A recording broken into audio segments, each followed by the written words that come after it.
geru atọ ntị n'ala nụrụ ikoro ndanda ebe a chọkọtakwado mma ekwu abịagba m ihe eriri n'ikpeazụ gerenụ ya nnọọ ayigbo mara m igbo m ji aba na igbo m ji eme ọnụ bụ akụkọ ndị ahụ bịara aga n'ụfọdụ akpụkpọ akụkọ dịgasị iche iche bụ ndị nke bịara ahịa n'ụbọchị taa bụ Tọzde bụ abalị 26 nke ọnwa abụọ afọ 2026 n'usoro ndị Igbo ji agụ ahịa ha tata bụ orie mma n'ụtụtụ taa ndị unu ga-anụ olu ha bụ mụnwa n'onwe m Uchenna Clever Ọnụha nwa grandma ya zụziri nke ọma bọbọ nkịtị na onwe ya nwoke na-agba mbọ ka ike kwere ya mana nwada nwoke ọcha Clara anaghị ekwete na ana m agba mbọ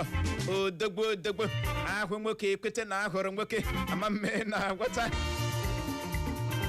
ama na nna akọrọ na ihe ndị a nwada nwoke ọcha Clara na-arọ m anya mana anya ọbụla ogbenye na-arọ ọgaranya ọ bụ nkiri ka ọ na-ekiri ya hayes ya etie if not for one thing amamme na-agwata ọwụ ikiricha m gị emikpu anya gị jụọ ya perere m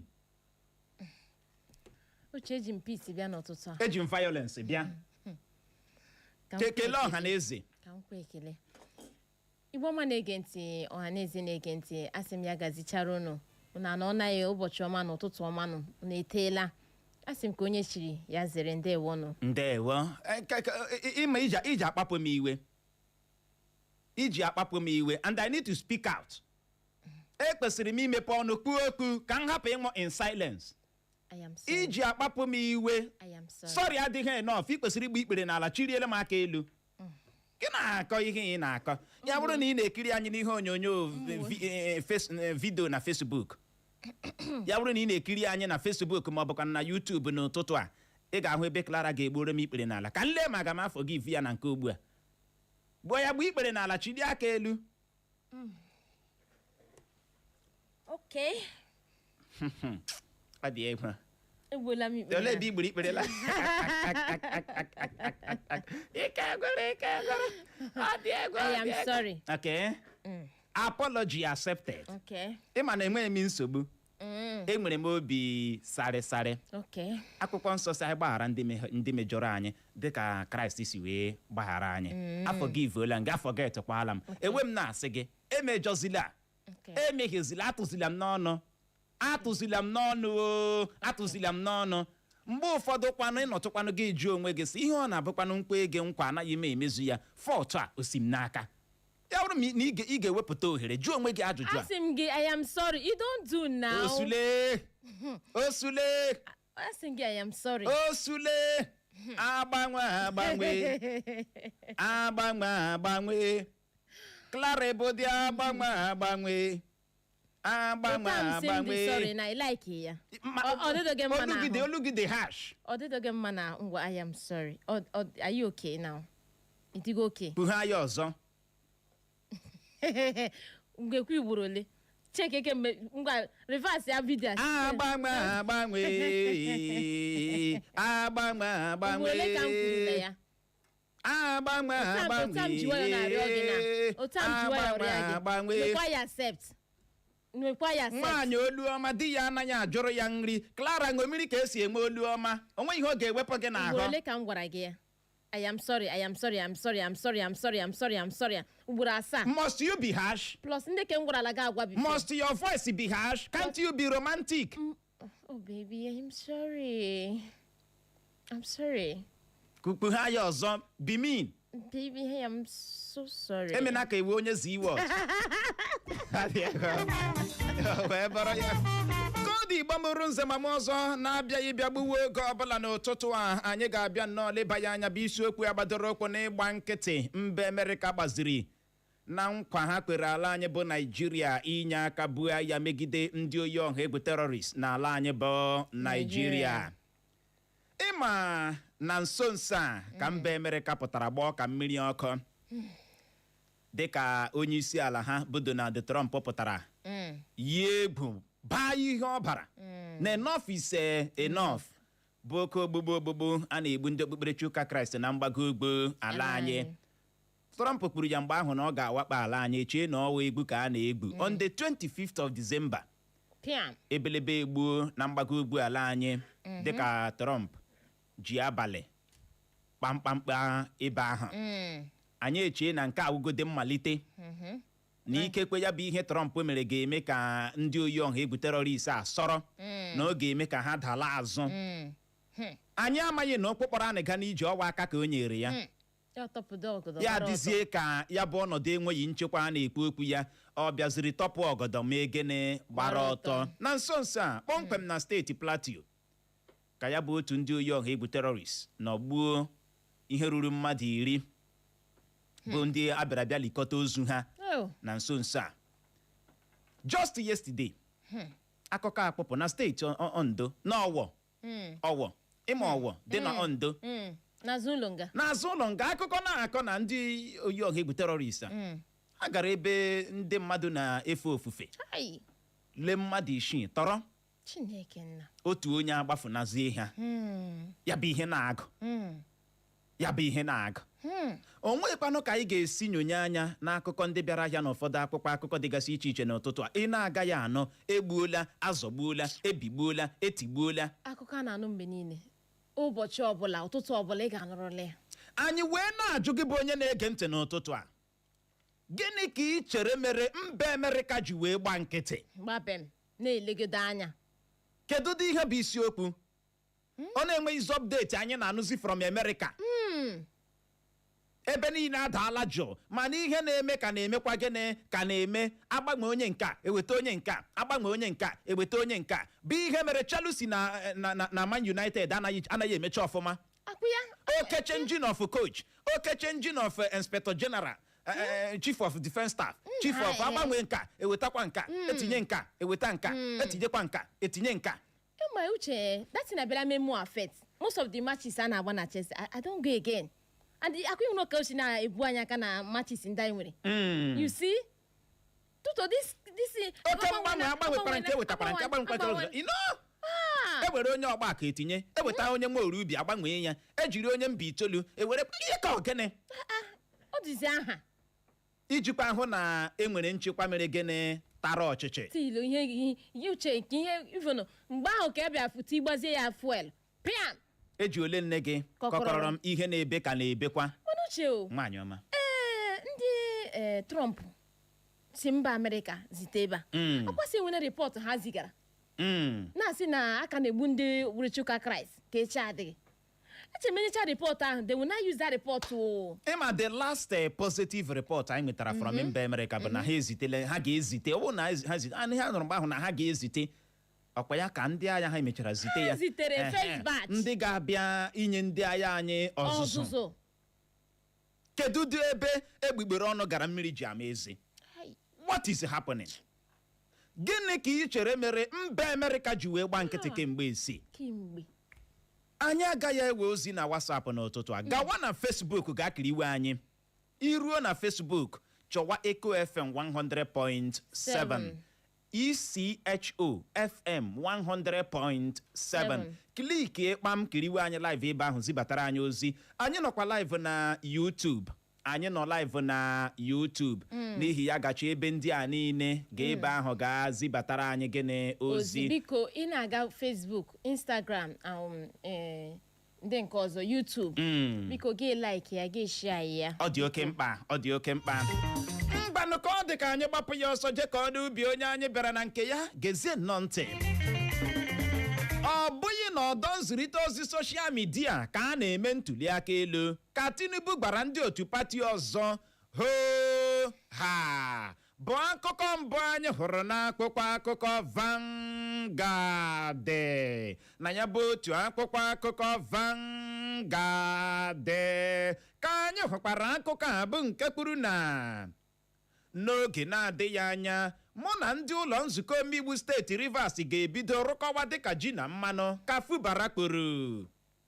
Ọzọkwa ndị obu egbe awakpo ha n'otu ụlọ ụka ọwụ dị n'obodo Ụsọ nke kansụl ime obodo Ọwọ nke steeti Ondo tọrọ mmadụ 6 na-efe ofufe na ya bụ ụlọ ụka larie ya bụ ego dị 100 naira 100 million naira anyị kwụnyere n'akpa ọba ego nwa nwoke onye bụbu onye atọni jeneral ndị uwe ojii onye bụbu onye inspektọ jeneral ndị uwe ojii ala anyị bụ Kayode Egbetokun bụ nke anyị mere na-amaghị ama ka ndị uwe ojii kpụrụ bụ akụkọ na-ada ebelebe na-akpụkwa akụkọ Vanguard na ya bụ otu akwụkwọ akụkọ Vanguard ka anyị hụkwara akụkọ a bụ nke kwuru na Makinde na Kwankwaso anọrọla n'ụbọchị ụnyaahụ bụ Weneside nwee ọgbakọ ime ụlọ n'Ibadan.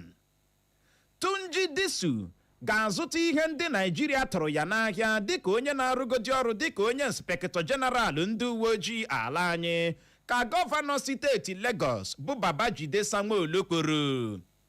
Disu amalitela ọrụ dịka onye na-arụgodi ọrụ dịka onye inspektọ jeneral ndị uwe ojii ala anyị ma gbaa na-amụ ụkpụrụ ọ ga-eji arụ ọrụ iji hụ na ndị mmadụ nwere ntụkwasị obi n'ọchịchị ya. Uche na so dem go give us moral. Igirigi. Otu a ka a ga-abịa nnọle mmụọ anyị otu wulicha ya wulie ya dowe ya n'elu.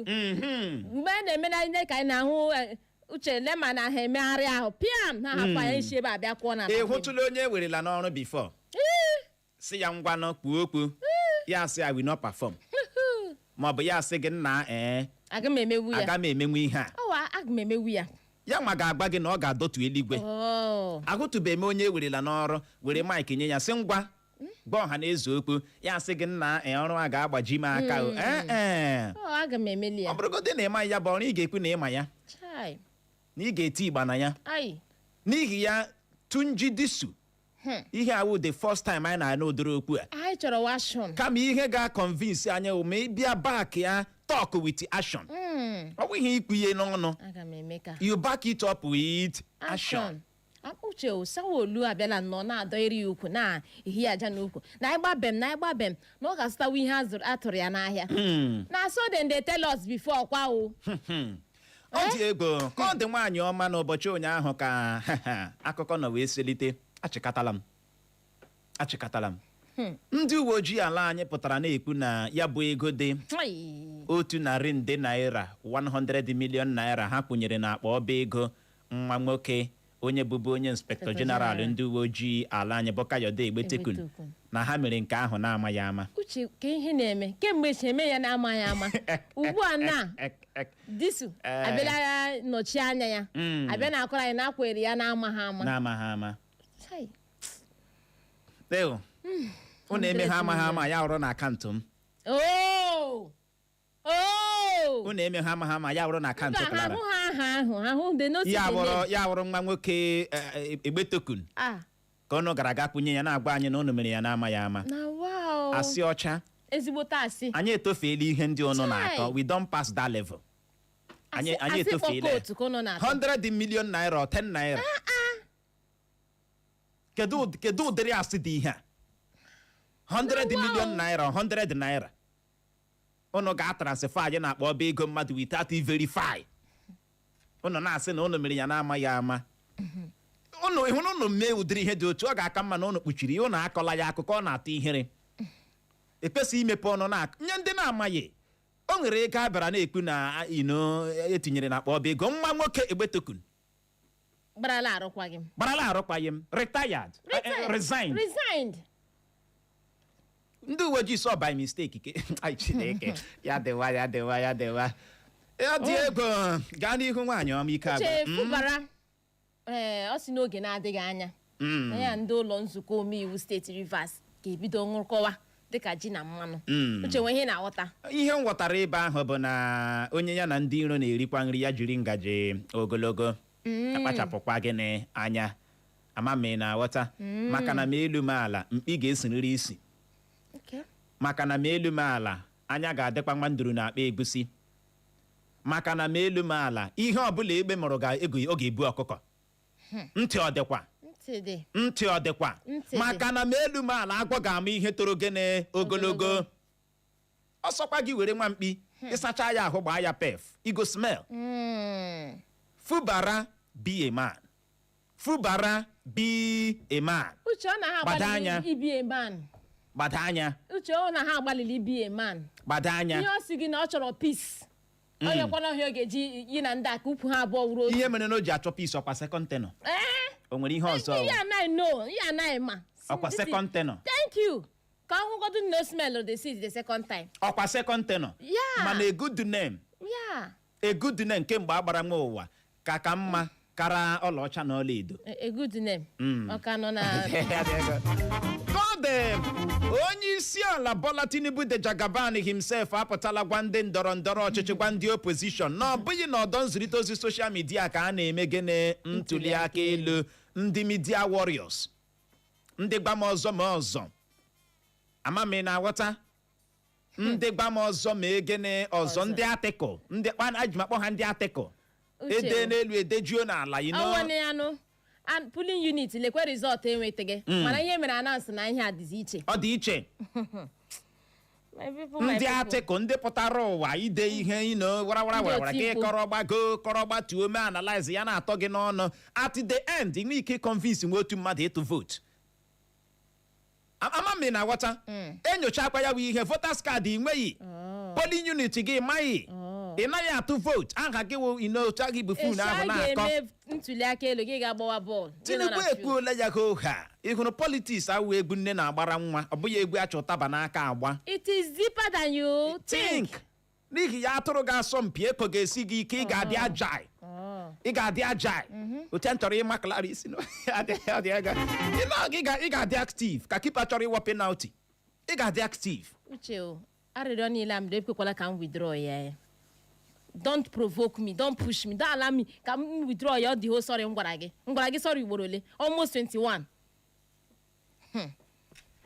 onye kwuru okwu gị nwapụrụ m kwuru ị ga-adị agile ị ga-adị gịnị ezigbote active back ya action we ihe needed that day werekwa ndị Naijiria werekwa mara ọ ga-adịkwa ka o si eme gịnị adị unu ga-etikwa anya m gịnị ka a na-akọ ihe a na-akọ na isi obodo anyị bụ Abuja a na-eto Wike maka Wike nwere 500 million votes naanị ya otu ya eri ige 500 million kedu ihe mere eji eto ya ọ wee ajụjụ ndị nwere agụgụ isi ga-ajụ onwe ha allegedly ọnwa ihe dị ka allegedly ebe a nwaanyị ị mana mgbe emechara ntuli aka elu kansụl ime obodo isi obodo anyị bụ Abuja all praise na-agara Wike Wike owo odogbu Wike imeta ihe Oshomole tokwara ya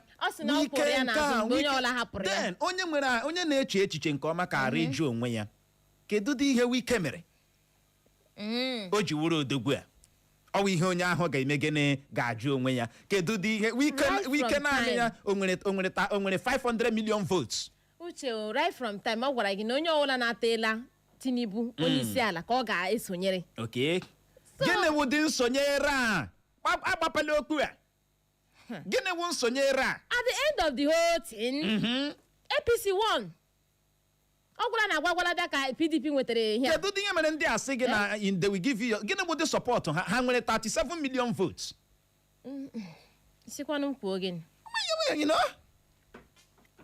nsonyere awọ dị ka ọwụ nrụrụ aka song ha ka ọ dị anyị na akwụkwọ akụkọ Daily Post gezie ntị Bala Mohammed abụghị onye otu pati anyị ka otu caretaker kọmitii otu pati PDP na steeti Bauchi kwuru bụ akụkọ mbụ anyị hụrụ n'akwụkwọ akụkọ Daily Post na ya bụ otu akwụkwọ akụkọ Daily Post ka anyị hụkwara akụkọ a bụ nke kwuru na ogbugbu a chọrọ igbu ya Peter Obi ekelala ndị Naijiria maka ịkụrụ ya n'azụ dịka awakpochara ya na steeti Edo mba Zimbabwe amachiela isi na mba ha ebupụ ihe ọbụla bụ ihe nnatarachi raw materials ha bụ akụkọ ọzọ anyị hụrụ n'akwụkwọ akụkọ Daily Post na ya bụ otu akwụkwọ akụkọ Daily Post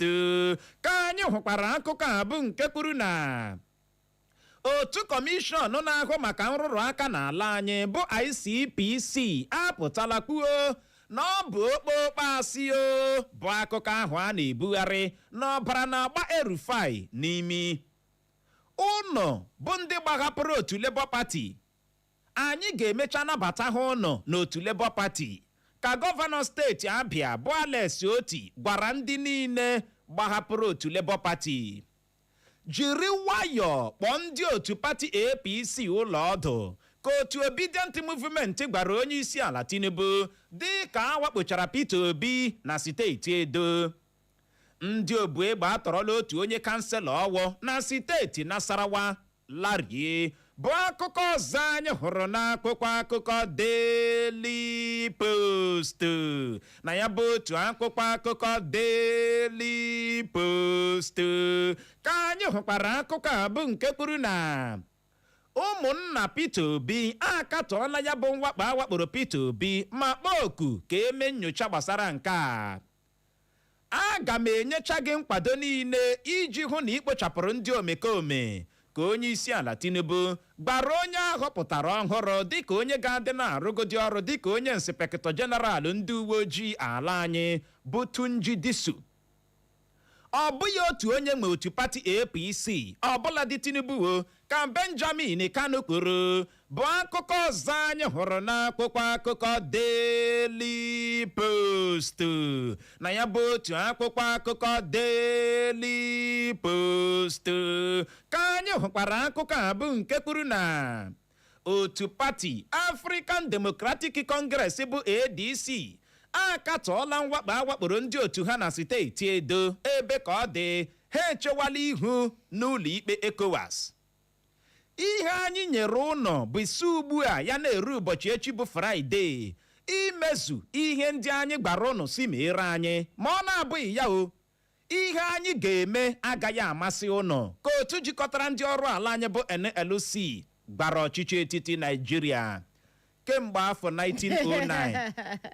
NLC amalitela iyi egwu kemgbe afọ 1909 kemgbe ụwa bidoro ebidoro ha yiwe egwu ejiole nne gị kọkọrọ mbụ ha bidoro yiwe egwu ọ na ha yi egwu ihe eme okay a na-enwe positive result eme ebe nọ kwụsị itek NLC serious ahụ mgbe a na-emekwa ihe ndị ego ụgwọ ọnwa opekata mpe minimum anyị na-etikwa mgbe ahụ na redio si na helu ha jidesi aka ike ebe a jidesi aka ike ebe a anyị eche na anyị na ha kụ anyị amaghị na ndị agha ala anyị mere ihe ọzọ ga setụlụzie dan to ordinary 70,000 naira minimum wage a na-anaghị akpọ rupe ugbu a some state no dey pay am ndị kasị aga m akwụ ọtụtụ n'ime ndị gọvanọs enwe nke kwụghị. Gbabem ka anyị gaa n'akwụkwọ akụkọ Punch gezie ntị. Steeti Adamawa na-agba ndị nke mbụ n'ọnụọgụ ndị mmadụ dị 616 na 873 616,873 people bụ ndị gosipụtara mmasị maka iwe n'ọrụ ndị uwe ojii bụ akụkọ mbụ anyị hụrụ n'akwụkwọ akụkọ Punch. Na ya bụ otu akwụkwọ akụkọ Punch ka anyị hụkwara akụkọ a bụ nke kwuru na onye ahọpụtara ọhụrụ dịka onye ga-adị na-arụgodi ọrụ dịka onye Inspector General ndị uwe ojii ala anyị bụ Tunji Disu apụtala kwuo na ọ gaghị eji anya ọma ele ime nrụrụ aka n'ebe ndị uwe ojii dị. Natasha chọrọ ka eme nnyocha gbasara ya bụ mwakpo awakporo Peter Obi, Odigie Oyegun na ndị ọzọ na steeti Edo. Ndị obu egbe agbagbuola otu onye chief ọwụ na steeti Edo ma tọrọ ụmụ ya ndị nke nwaanyị abụọ larie bụ akụkọ na-ada azịgbakpa na akwụkwọ akụkọ Punch. Na ya bụ otu akwụkwọ akụkọ Punch ka anyị hụkwara akụkọ a bụ nke kwuru na atụọla otu nwoke ọwụ dị afọ 55 55 years mkpọrọ afọ 60 60 years imprisonment maka ịkwaso mmadụ iko n'ike na steeti Delta. Biko ha were ya gbadata side a ndụ ya agwụla 60 years na onye dị 55 years ọ ga-anọrụkwa na 60 years ya atụọ ya mkpọrọ ya efe mkpọrọ 60 years tupu ọ na-anọcha mkpọrọ ahụ na-apụta nke ọ na-eme n'ụwa agaala time ya ga nke ọ na-eme n'ihi ya ndị be ya ụlọ mara ala ekenyere ya ngwanụ do they need for ka ya agbogo aha ya wụọla aha ya wụzi mkpọrọ n'ihi na ọ kwasoro iko n'ike. aha ya wụ gịnị mkpọrọ gị na nwaanyị mewala ihe ijide ya aka ya sị gị leave me leave am 55 years. gị na nwaanyị mewe ihe hịawa ya aka Uche ya sị gị leave me leave her. onye 55 years o mejurube jụọ m ndị ihe ọzọ ka na-emeso eme ihe n'ike 55 years onye alawala ụwa nka. na asị steeti Adamawa na-agba ndị nke mbụ n'ọnụọgụ ndị mmadụ nwere mmasị ịba n'ọrụ ndị uwe ojii ala anyị anaghị akụla ekwe a ime ihe na-eme ndị Igbo a na-ekwu ya ụfọdụ akpọnye ya n'imi o ruo mgbe eruru ya sị na ọ mmegbu marginalization osimiri na-eri onye ọhụrụ ọkpụ ya ma ị na-abaghị ọrụ ndị uwe ojii onwe ihe jikọtara gị na ọkwa dị elu amame na-aghọta ịgbachi isi akwa na inogogo ọwụ ndị gara ka a ga-ahọpụta n'ọkwa hụ na-aghọta ebe anyị na-aga anaghị ekwula baa n'ọrụ ndị uwe ojii baa n'ọnụ ihe ndị a ganye aka na ya kete kpọkpọ ị gaghị aba mana ị ga-ebu egbe zuo ohi you go carry gun go thief. Uche ọrụ ndị uwe ojii makwara mma mana ọ sị nọ ndị ka ọjọọ ya na-eme ndị mmadụ ji adị discourage.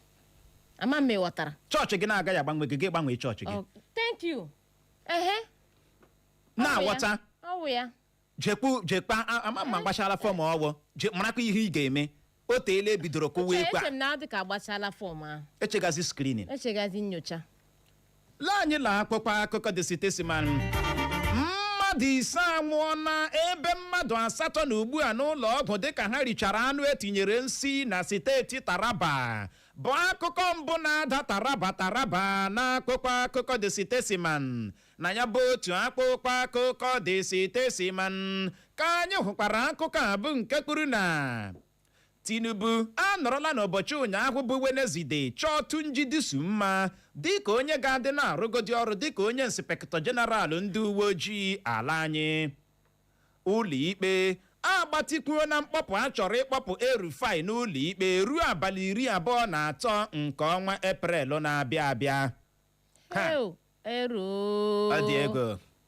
Uche ọ ga-adị ka ọlụ ebube asị m ọ ga-adị ka ọlụ ebube asị m ọ ga-adị ka ọlụ ebube aleluya amen. Ọ dị ego agbachalịkalịka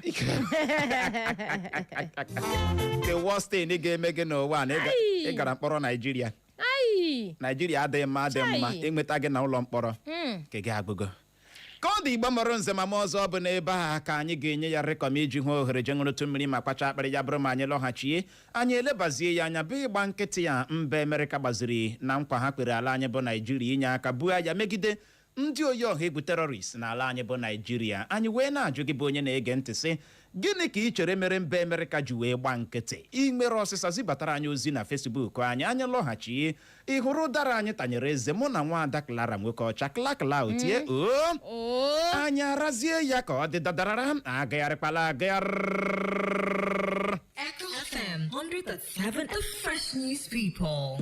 Akintola AC na the place for your condenser compressor. Akintola Dedi. Whether rainy season or dry season, na Akintola AC we know. For standard car AC, call Akintola AC for your car condenser, compressor, evaporator, motor gas oil. No problems in your car parking space. In Akintola workshop, solid engineers plenty. Akintola go service your old AC. Still send you won't give you. Yes, you want see Akintola AC today. Their head office still the new market by Sonic Fast Food, right inside Bata House, Owerri, Imo State. Akintola AC workshop day first inland road after Benzi Hot House, Katie's Hills. The next car AC workshop na Akintola AC get am. Call Akintola AC to book for your own AC car services store 08036756988 08036756988. Akintola AC, in God we trust. Condenser compressor. Akintola Dedi. My people, this information now for men the way they get urine problem. Whether na excess urination, to urinate they hard you dey piss blood, your bladder no the whole piece, so tell you no get to peace of mind because of piss wahala. Prostalane herbal. Now the medicine where you need for prostate and urine normalization, plus including prevention. Prostalane herbal. Now that's medicine for prostate. NAFDAC confirm am. Why you dey waste time? Go get Prostalane herbal today before urine go disgrace man pikin for public, inside bus, market, workplace, churches, plus including sleepless night. Address na the Saint Herbals, number 1 in Jiribiako Street, off Ajoku Street by Old Stadium, Owerri. Telephone na 0803 882 4033. Again, 0803 882 4033 or 0803 714-0368. Again, 0803 714-0368.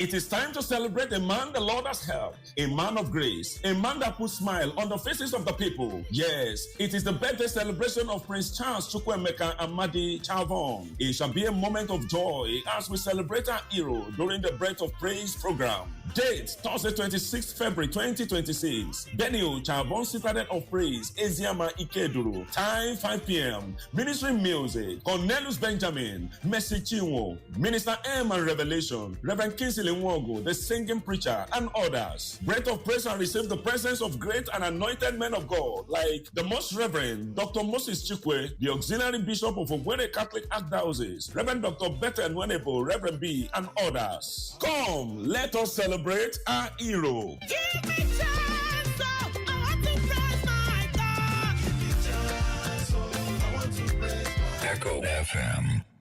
Please listen to this important radio announcement. The leadership of Owerri Timber Traders Association wish to inform the general public and her numerous customers in particular that there will be no market activities on Friday, the 27th of February 2026, as we pay our last respect to two of our departed members, Elder Godson Mwigwe of Ikembara and Mr. Tochukwu Abat Duru at Iho Dimese, all in the Keduru local government area. We regret all inconveniences caused to our customers. Thank you and God bless. Signed, His Royal Highness Eze Remigius Lucky Okoro, President OTTA, Comrade Kenneth Ohebulam, General Secretary OTTA, Onyinyechi DC Ikezie,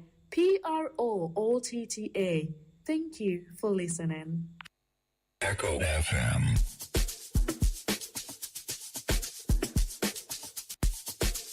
This is an infomercial.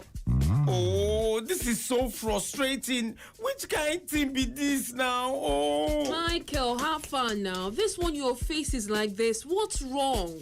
just imagine. My boss sent me to print some business cards and the final outcome is poor. He condemned everything. I'm tired. I've tried so many printing companies for our business cards, brochures, and posters, and yet look at this trash. I will make me begin write for paper because I don't tire for this quality. You never see anything. Oh yeah, calm down, make I reason you. Haven't you heard of the King Printing Hub? Not only do they have cutting-edge technology, but they also have a team of seasoned experts who make your printing dreams a reality. With sophisticated computer-to-plate and direct image machines at the forefront of printing technology, ensuring your ideas are captured with clarity and brilliance. For real? What kind of services do they offer? They handle all tiers of printing activities, from business cards, invoices and receipts to flyers, brochures, posters, flex banners and even vehicle branding. They also offer creative design services, corporate branding and general printing. That sounds amazing. What about their quality? The King Printing Hub uses state-of-the-art equipment, including CTP, ID card printing, lamination, perfect binding and automatic folding machines. They also offer mass printing in 2 and 5 units. Wow, that's impressive. Where are they located? They are located at number 4 Ajoku Street, Owerri, off Federal Road, Imo State. And in case you want to order their services from the comfort of your home, you can call them on 08161 774303, 08161 774303, or email them at hub@thekingmail.com. You can also book online via www.thekingprintinghub.com. Aisha, thank you for this information when you give me so. Make I begin run go there. You are welcome. Remember, the King Printing Hub is the one-stop shop for all your printing needs. I can assure you, but this one na confirm. Make I rush go there sharp. The King Printing Hub, putting your printing dreams in your palm.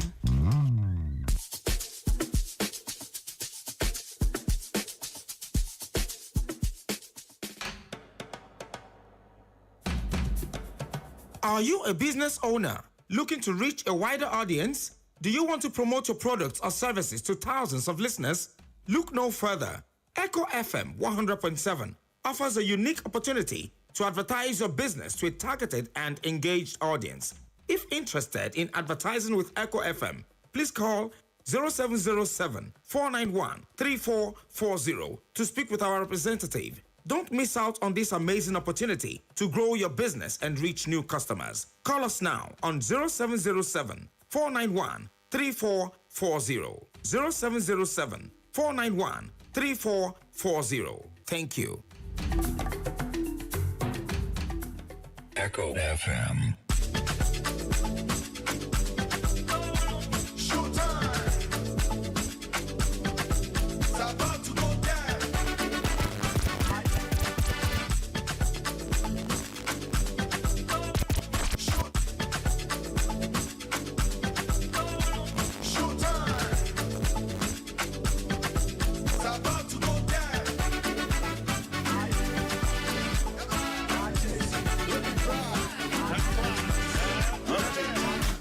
On me, I'm on fire.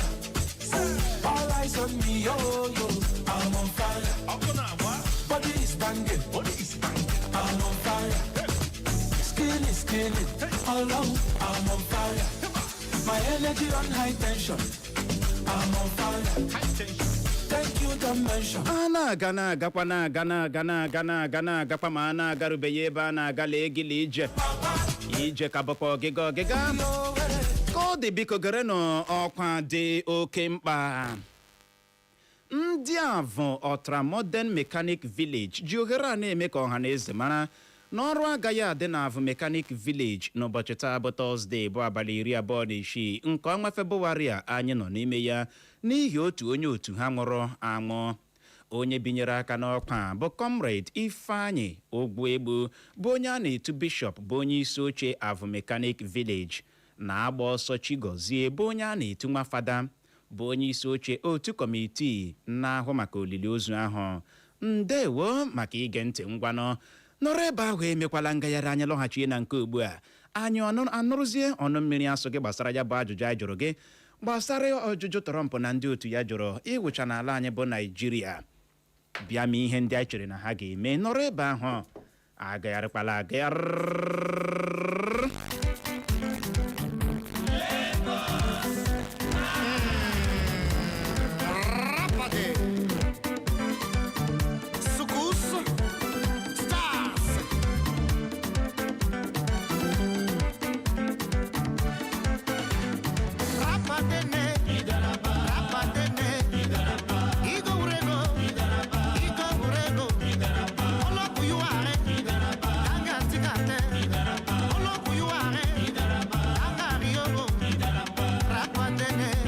Karịa sị tụọ ya aka onye gworo ebe ọkụkọ na-abụ ihe onye chụ maka na amaghị onye ga-atụ ọkpa ya echi.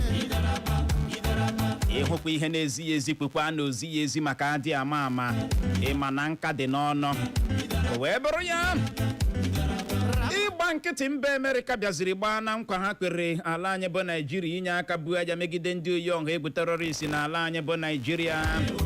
ya bụrụ na ị ga-echeta ya bụ mba Amerịka pụtara na nso nso a kwuo na ha agaghị ekwe na ha agaghị anabata ya ma otu bụ oke ogbugbu oke mpigbu oke mmegbu a na-emegbu ndị okpukperechi ụka Kraịst n'ala anyị bụ Naịjirịa ekwu aka ya ka Trump na ndị otu ya eburu ogbu na igwe gaa na mgbago ugwu ala anyị n'abalị 25 nke ọnwa Disemba gara aga tụọ ya gbim ebe niile dere jim anyị echesi oke ihe awugode mmalite ya ka anyị leenụ ma ndị OYI-OHA egwu terọrist ma ha agaghị asọrọ maka ọwa ihe anyị chere mgbe ahụ anyị amaghị na ihe a Trump mere ọkwa ka ọ bịa lekwuo bolie ihe mege emege maka na ozugbo Trump mere ya bụ ihe ụkwụ kpọrọ anyị ga na ije enyere ya aka ndị isiokwu ọnwụzi ha amalitezie nke wụnye Chineke nna ebelebe egbuzie n'elu ebelebe atọwa mmadụ atọ ya otu narị abụọ narị atọ a na-atọ ndị mmadụ ya adịzie ka a na-amazi Trump aka a na-amazisi ngwa ka ihe ị ga-eme do your worst. Anyị wee na-ajụ gị gịnị ka ị chere mere mba Amerịka ji wee gbaa gịnị nkịtị ya bụrụ na ekwentị gị ahụ ọ nọ gị nso n'ụtụtụ abụlie ya kpọwa akara ekwentị ndị abụọ 0911 20022 0911 20022 maọbụkwa 0707 454 1014 0707-454-1014 maọbụ gị gaa na Facebook maọbụkwanụ na YouTube n'ụtụtụ a gakiriwe anyị live anyị nọ live na Facebook nọrọkwa live na YouTube n'ụtụtụ a iruo na YouTube ruo na Facebook chọwa Eko FM 100.7 ECHO FM 100.7 kliki ịkpam kiriwe anyị live ebe ahụ zibatakwara n'anya ozi mana nke ọbụla ị ga-emegbuo ya nkenke ma asị mmanụ akara dị ụtọ onye ratụ ibe ya ratụ ewo nke a kụchapụla Ịbọọlachi Uche na Chere ụtụtụ ọma ahụ Mike onye chefuru ọdụ nze ahụ onye amafọ Imerenwe ahụ mere na atụrụba je na je lọbịa ndị Amerịka mgbe ọ gara ọgbara gị ka ọ bụ allegedly ọ wee ebubo ka ị na-ebo ya ọ gba ntọrọ iji ekwu ya because if not on ha aktiala so every day igbubu man imana egide mefuru eji jebe ebe US ndị delegates ndị ojila. Thank you and God bless you. Ndewo o wee bụrụ ya uche onye adịghị ya nju uche bụ akpa onye ọbụla nya nke ya Ịbọọlachi ịdị njikere kpọghachi nọ ọnụ ebe ahụ n'ụtụtụ a Ịbọọlachi dike dị ọra mma ụtụtụ ọma Atalugo ya gaziere gị. Gazi uborogo. Onye ọma nye gịla na-ekwu Maazị Godi Ekechukwu. Ma mgbe ekelele gị maka ịkpọkọta isiokwu a dịka mmiri gị. Okay. Biko tupu na-ekwumokwu a uche ama m gị mechi ugbo ama m iche nọmba Peter Obi kpọrọ m ya. Bụyasa ntị na ihe o kwuru na akwụkwọ akụkọ taa. Si na-ekele ndị Naịjirịa ndị higidere ya dụkwa ya n'azụ mgbe ihe emere. Ana m asị ya gbagide anya ndị ahụ o chere okwu ya n'azụ nwepụrụ karịa n'azụ akwụghị ya. Ihe ọwụwa afọ Igbo ya ji sensi ya mee ihe wisely. Thank you. Ya gaziere gị nọ Ịbọọlachi. Uche Nwagodo. Onye eze ndewo. Onye eze Ịbọọlachi. Clara ndewonu. Ndewo onye eze.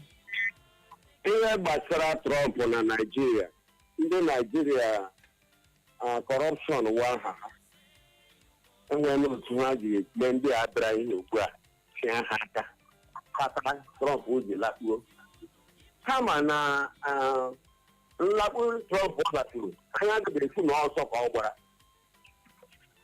agụ ala na-akpụgbu akpụgbu ma na-elo o nwere ike ha ga-akpa nkike ị ga-ahụ na ọsọ otu onye Amerịka nyere Nigerian gọọmenti ugbu a iche ike ị ga-ahụ na ụmụ ihe ndị dị tait Naijiria na-aga ememe anaghị ememe ihe ahụ Trump abataghị n'ike atụrụ Trump King David nọ na masị ya gakwere ọrụ ya gaziri gị onye eze atatụ ụkwa atatụ aka ọnụ a na-ekpe oyoyo anaghị anọ otu ebe ekiri mmanwụ anaghị edosi okwu etu ebe a zatacha ezi ọ bụ ebula ya ebe ebula ya ebe ebulakwa ya ebe ebula ya ebe enwe ike zatacha ya bụ ezi nwene ọ bụ mkpụgharị ka eji ere nwambe na Facebook anyị ozi ayaleva ike dị okere nwankwọ ọsọ uche Clara egbuoro ikpere n'ala na mbiko kene I forgive you, ya mana ọ ka fọrọ I'm still Clara will always lady of a particular concern. Ahụna m nke gị Prince Opera Regina dọsụ ụtụtụ ọma Uche na Clara isi agbala zibata ozi gị si ka ikele anya anya ahụ na nke gị Ugochukwu anya chigbuola onwe ya n'ụtụtụ anya amaghị ihe na-atọ gị Chisom Obinna ọsọ Uche na mkpachara anya n'ụtụtụ ị hụrụ n'ụtụtụ a na mkpachara anya ahụkwala m nke gị Amadi Ndidi Olivia ọ sị nna na anyị dị too much yo anyị ahụ na nke gị Injinia Benzubi Ugochukwu isi Port Harcourt Road zibata ozi gị isi Uche n'ihe anyị na-ahụ ugbu a bụ $9 million barala m dị mba Amerịka aka n'ihe $9 million na-agaghị emenwu adịghị ọ dị egbo nke a wụkwa ebubo o Nwaobi Chidera Okwesili Eze ọ sị Clara hụrụ okpu gị a ahụrụ m ya n'anya biko nyekene m ya na ịma na ọ na-crush on you ị chọrọ ịcrush bụ Clara na Uche ọ chọrọ m ịnara m Clara ọ dị ego gaa n'ihu nwaanyị ọmịka ọgba ka ọ sị mba Amerịka bịa n'ọgba nkịtị ebe enweghị nchekwa nọ n'ala anyị bụ Naijiria nọ na ọ dịziela ka ihe ejikwa eme okwe ndọrọndọrọ ọchịchị ejiji egwu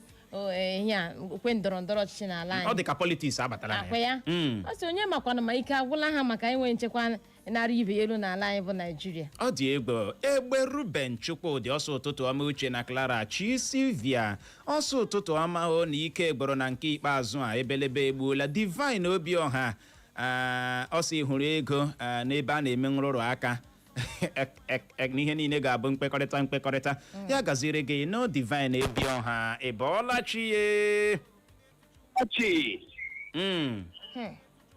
ahụ onye kachi ihe si m agba ndị ọwụlawo alesme nwere Biafra ọ bụ Naịjirịa zụrụ bi onye oleji anya onwe ya ọwụ ụjọ onye ọwụla enyerara Biafra ndị Awụsa nụrụ n'onwe nwa dama ha egbu ọ na-esi m ekpo mmemme na nọ ya gaziri gị nọ nwoke ọma ịbọọla chi abọọla nchi Uche na nwa God ụtụtụ ọma Clara ole otu i mere adị m mma o praise God Chukwudi Michael Okoro ketu na Lagos Street na ndewo Uchele ọ nwere ntakịrị mụ na enyi nwoke na ma mgbe our president so suit gaa na gwa ha sị na ịhụ na suit nna ikwu soro gaa ebe ọ na Ghana na Amerịka nwechi iluhu anọda bọmbụ na Naịjirịa ya rụrụ ụka were ilulu Trump abịala ma ọwụọ ebubo ha na Naịjirịa gọọmenti enwele akparịara ha isi ụka enyeghị ihe ahụ kwesịrị inye ya lakpume so nwe anya Naịjirịa pụọ n'ebe Trump na onwekwa help Trump ga-enye Naịjirịa that's a simple truth. Ndewo ya gazie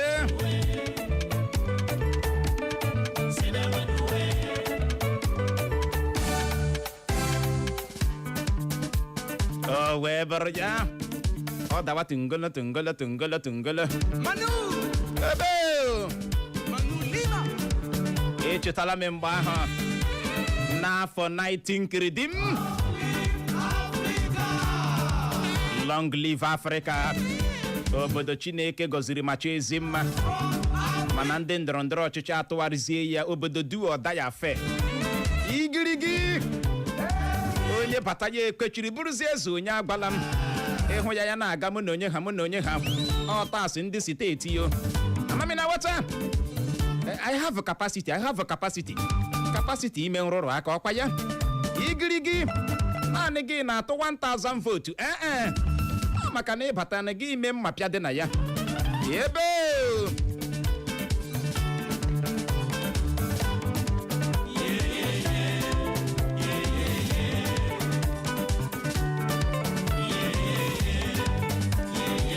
anyị ahụ n'ozi gị na Facebook anyị arịghị Ndụbụisi Ifrem oke aha gị bụ Comrade Ndụbụisi isi New Owerri isi ihe ị na-ekpe bụ na ego a kponyere na akpa ọba ego nwa nwoke onye bụbu onye inspector general ndị uwe ojii ala anyị bụ Egbetekun na ihe abụọ nya ka esiri ya oke ọwa ebe ị na-arụtụ aka gaa n'ihu nwaanyị ọma n'ozi nke si n'aka ọ dịwo mma Edel Queen ọ sụche na Clara ụtụtụ ọma ọ si ihe gọọmenti ala anyị bụ Naijiria na-aga eri iwu ọ dịghị ire ọ dị ego ọ dịwo mmasị ndị Owerri Chibueze Michael ọsọ ụtụtụ ọma ndị Eko FM na o chere na gọọmenti Naijiria na Trump adaala ha ntị ọ ihe mere ha mba Amerịka ji wee gba nkịtị Chibueze Michael Ezekwe isi ụmụọka nne zibata ozi gị o wee bụrụ ya ịbọọla chie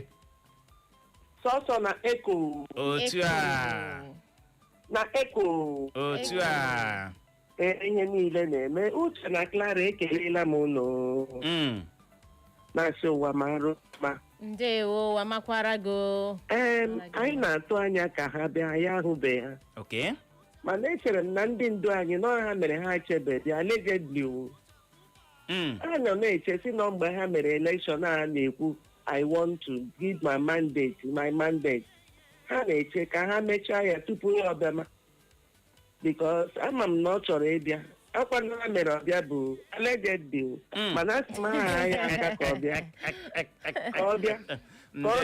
bịa ka elegodi m obodo a ga sanitize ya ka ọ bịa mana achụ na Uche na Clara ndị ọ chọrọ ya bịa ụwa mara unu mma nnọna ya makwara gị anọrụ Linda Oscar onye awọmbiri ịbọọla chie Ọgụcha abụọla m Clara ndewo ịbọọla chi Ọchịbụzọ Nwafọ Mbaise Gbani Trump ya bịara ya nọrọ onwe ebe sọta anyị achọ ya na Nigeria again hapụrụ anyị ebe anyị bụ thank you ọ dị egwu Uche onye adịghị ya njọ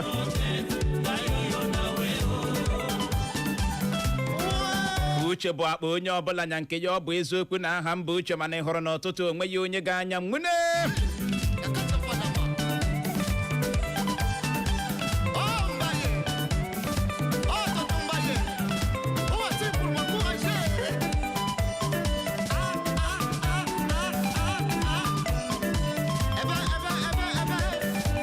esowe ụtọ agbọ na-arahụ n'ukwu adọ egwu atiwe ebe enwere m ike ilu uzu kọntrolu jewa wedara alụwe na wọta ambasadọ Ifrem ihe a na-achọ ọ sị ya bụrụ na Amerịka dị siriọs ha wepụta ihe ngụkọ gbasara ebubo a na-ebo Tinubu na o buru ọgwụ ike igirigi ọkwa gị ikporo ya gazie gaa n'ihu nyekwe aka nwaanyị ọma n'ozi nke si n'aka nwaanyị nọ na DC original nwaanyị nọ na DC Owerri Alaanyi Street ọsụtụtụ ọmụche na Clara ọsọ hụrụ Eko FM n'anya nke ukwuu anyị hụkwara gị n'anya we love you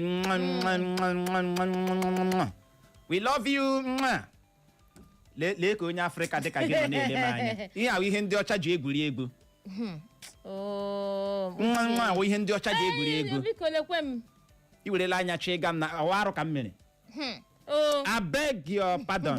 Ịbọọlachi Ịbọọlachi Maazị Uche na Clara unetene ndị Eko FM ịma ntụnye ekemebụ ihe mere Trump iji gbabere ka ha ndị Naịjirịa akparịala ọkwa lọbiri last time ya ihe emuvuo nye ohere so n'ihe niile ndị ahụ alọbiele ya ọ ga-abịawa ọzọ Nigeria alọbiele America ọndụnye nke m alọbiele ediele Hebraịn thank you ndewo ya gazie ịbọọlachi abụọla m ndị nke m olu ha na-adachi ụda n'igwe okwu ụtụtụ ọma na ndewo onye na-ekwu na owo Comrade Ikenna Ezike aka netwọk ndị ava otu a onye ọma ya gazie no netwọk